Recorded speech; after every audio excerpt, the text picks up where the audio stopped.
Hello friends, welcome back to my channel Simnas food world. അപ്പോഴേ ഞാൻ ഇന്ന് വന്നിട്ടുള്ളത് ഒരു സിമ്പിൾ ബ്രേക്ക്ഫാസ്റ്റ് റെസിപ്പി ആയിരുന്നു കേട്ടോ. മറ്റൊന്നുമല്ല, നമ്മുടെ കേരളീയരുടെ മെയിൻ ബ്രേക്ക്ഫാസ്റ്റായ പുട്ട് റെസിപ്പി ആയിട്ടാണ്. അപ്പോൾ പുട്ടയ്ക്ക് എല്ലാവരും ഡെയിലി ഉണ്ടാക്കുന്നതായിരിക്കും.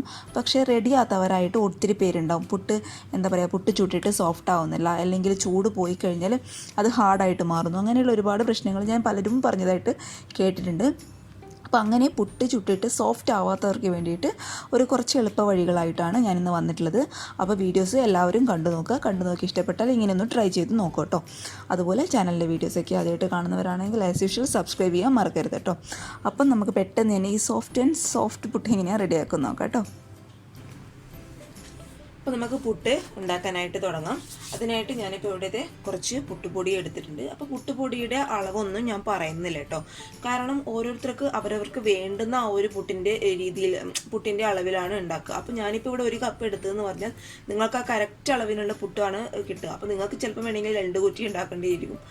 അങ്ങനെ ആ ഒരു രീതിയിലാണ് ഓരോരുത്തർ ഉണ്ടാക്കുക. അവരവരുടെ ആവശ്യത്തിനല്ലേ ഓരോരുത്തർ ഉണ്ടാക്കുക.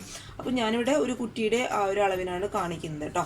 അപ്പോൾ ഞാനിവിടെ കുറച്ച് പൊടി ഒരു പാത്രത്തിലോട്ട് ഇട്ട് കൊടുത്തിട്ടുണ്ട്. അപ്പോൾ ഇതിന് പ്രത്യേകിച്ച് പുട്ടിന് ഉപയോഗിക്കുന്ന വെള്ളത്തിൻ്റെ അളവൊന്നും പറയാനാവില്ല കേട്ടോ. കാരണം ഓരോ പൊടിക്കും ഓരോ വെള്ളത്തിൻ്റെ അളവാണ് ഉണ്ടാവുക. അതുകൊണ്ട് അതൊന്നും ഞാൻ പറഞ്ഞില്ല. നോർമലായിട്ട് നമുക്ക് എങ്ങനെ പുട്ടുണ്ടാക്കാം ആ ഒരു രീതിയാട്ടോ ഞാൻ പറയുന്നത്. അപ്പോൾ ഞാനൊരു പാത്രത്തിൽ പുട്ടുപൊടി ഇട്ട് കൊടുത്തിട്ടുണ്ട്. ഇനി നമുക്ക് ഇതിനാവശ്യമായിട്ടുള്ള ഉപ്പ് ഇട്ട് കൊടുക്കാം. വളരെ എളുപ്പമാണ് കേട്ടോ ഉണ്ടാക്കാനായിട്ട്. എല്ലാവരും ഉണ്ടാക്കുന്ന തന്നെയായിരിക്കും. എന്നാലും സോഫ്റ്റ് പുട്ട് കിട്ടാനൊക്കെ കുറച്ച് ബുദ്ധിമുട്ടാണ്. എനിക്ക് ആദ്യമൊക്കെ ബുദ്ധിമുട്ടായിരുന്നു, ഇപ്പോൾ കുഴപ്പമില്ല. അപ്പോൾ നമ്മൾ ഉപ്പൊക്കെ ഇട്ടിട്ട് നന്നായിട്ട് അങ്ങ് കൈ വെച്ച് അങ്ങ് മിക്സ് ചെയ്യുക. ഇനി എന്ത് ചെയ്യുക, ഞാനൊരു ഗ്ലാസ്സിൽ കുറച്ച് നമ്മുടെ സാധാരണ വെള്ളം, നോർമൽ വാട്ടർ എടുത്തിട്ടുണ്ട്. അതിങ്ങനെ ഒരുമിച്ച് അങ്ങ് ഒഴിച്ചു കൊടുക്കരുത്. ഇങ്ങനെ നമ്മൾ തളിച്ച് കൊടുക്കില്ലേ, ആ ഒരു രീതിയിൽ ഇങ്ങനെ ചെയ്ത് കൊടുക്കുക. എന്നിട്ട് നന്നായിട്ട് അങ്ങ് മിക്സ് ചെയ്യുക. ഒരുപാട് അങ്ങ് ബലം പ്രയോഗിച്ച് അങ്ങ് കുഴച്ചെടുക്കരുത് കേട്ടോ. അപ്പോഴാണ് നമ്മുടെ പുട്ട് എന്താ വെച്ചാൽ ഹാർഡായി പോകുന്നത്. നോർമലായിട്ട് നമ്മുടെ വിരൽ മാത്രം വെച്ചിട്ട് ഇങ്ങനെ കുഴക്കരുത് കേട്ടോ. ഈ വിരൽ മാത്രം വെച്ച് ഇങ്ങനെ കുഴച്ചെടുക്കുക കേട്ടോ. അഥവാ നിങ്ങൾക്ക് ഇങ്ങനെ കുഴയ്ക്കുമ്പോൾ വെള്ളം കൂടിപ്പോയി എന്ന് തോന്നുകയാണെങ്കിൽ ഒരു 5 മിനിറ്റ് ഒന്ന് റെസ്റ്റ് ചെയ്യാനായിട്ട് വെക്കുക കേട്ടോ. കുറച്ച് കൂടിപ്പോയി എന്ന് തോന്നുകയാണെങ്കിൽ, ഒരുപാട് കൂടിപ്പോയി കഴിഞ്ഞാൽ പിന്നെ രക്ഷയില്ല. കുറച്ചുകൂടി പൊടി നമ്മൾ ആഡ് ചെയ്യേണ്ടി വരും. കുറച്ച് കൂടിപ്പോയി എന്ന് തോന്നുകയാണെങ്കിൽ ഒരു 5 മിനിറ്റ് ഒന്ന് റെസ്റ്റ് ചെയ്യാനായിട്ട് വയ്ക്കുക. അപ്പോഴേക്കും 5 മിനിറ്റ് കഴിഞ്ഞിട്ട് നമ്മൾ നോക്കുമ്പോഴേക്കും കണക്കായിട്ട് തന്നെ വന്നോളും കേട്ടോ. നമ്മുടെ പുട്ടുപൊടിയൊക്കെ ആ വെള്ളം നന്നായിട്ടൊന്ന് അബ്സോർബ് ചെയ്ത് നമ്മൾ ആവശ്യത്തിനനുസരിച്ചുള്ള തന്നെ വന്നോളും.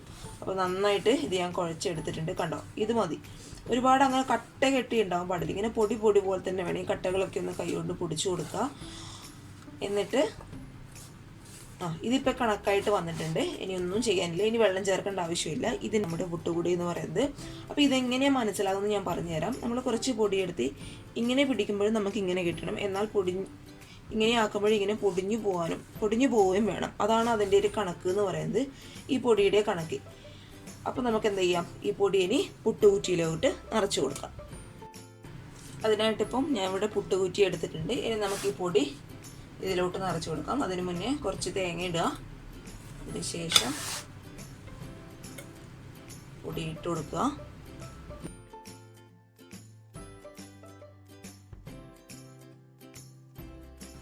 അപ്പോൾ ഞാനിത് പൊടി നിറച്ച് പുട്ടുകുറ്റിയിലോട്ട് നമ്മുടെ പുട്ടിൻ്റെ പാനിയിലോട്ട് വെച്ച് കൊടുത്തിട്ടുണ്ട്. ഇനി നമുക്ക് ആവി നന്നായിട്ട് ഈ ഒരു ഭാഗത്ത് നിന്ന് മുകളിൽ നിന്ന് പുറത്തോട്ട് വരണം കേട്ടോ. അപ്പോഴേ പുട്ട് നന്നായിട്ട് വേഗത്തുള്ളൂ.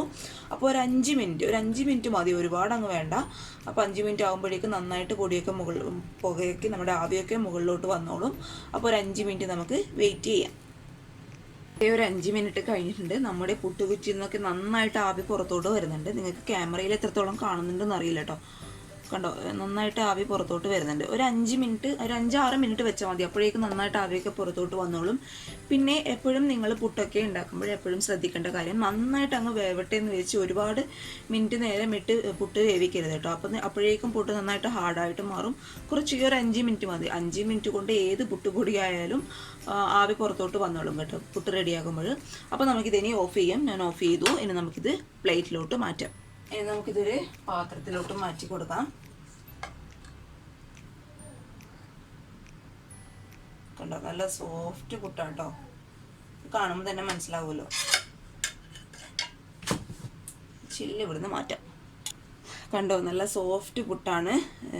ഞാൻ കാണിച്ചു തരാം. ചൂടുള്ളത് കൊണ്ട് എനിക്ക് കൈ കൊണ്ട് തൊടാൻ കുറച്ച് ബുദ്ധിമുട്ടുണ്ട് കേട്ടോ. കണ്ടോ, ഇങ്ങനെ തൊടുമ്പോൾ നമ്മളിങ്ങനെ പൊടിഞ്ഞു പോകണം, അത്ര സോഫ്റ്റ് അങ്ങനെ ആയിരിക്കണം പുട്ടെന്ന് പറയുക. അല്ലാണ്ട് ഇങ്ങനെ ഹാർഡായി പോയി കഴിഞ്ഞാൽ അത് കഴിക്കാനായിട്ട് അത്ര സുഖം ഉണ്ടാവില്ല കേട്ടോ. അപ്പോൾ ഇങ്ങനെ സോഫ്റ്റായ പുട്ട് റെഡി ആയിട്ടുണ്ട്. അപ്പോൾ ഈ ഒരു ട്രിക്കും ഞാൻ പറഞ്ഞ കാര്യങ്ങളൊക്കെ വെച്ച് എല്ലാവരും ഒന്ന് ട്രൈ ചെയ്ത് നോക്കൂ. ട്രൈ ചെയ്ത് നോക്കി ഉറപ്പായിട്ടും സക്സസ് ആകും കേട്ടോ. നല്ല സോഫ്റ്റ് ആയിട്ടുള്ള പുട്ട് തന്നെ കിട്ടും. അപ്പോൾ എല്ലാവരും ട്രൈ ചെയ്ത് നോക്കിയിട്ട് അഭിപ്രായങ്ങളൊക്കെ അറിയിക്കുക. അതുപോലെ വീഡിയോസൊക്കെ കണ്ട് ഇഷ്ടപ്പെടുകയാണെങ്കിൽ ചാനൽ സബ്സ്ക്രൈബ് ചെയ്യാനും മറക്കരുത് കേട്ടോ. കണ്ടോ, സോഫ്റ്റാണ് കേട്ടോ. അപ്പോൾ അടുത്ത ഒരു അടിപൊളി വീഡിയോ ആയിട്ട് കാണും വരെ താങ്ക് യു.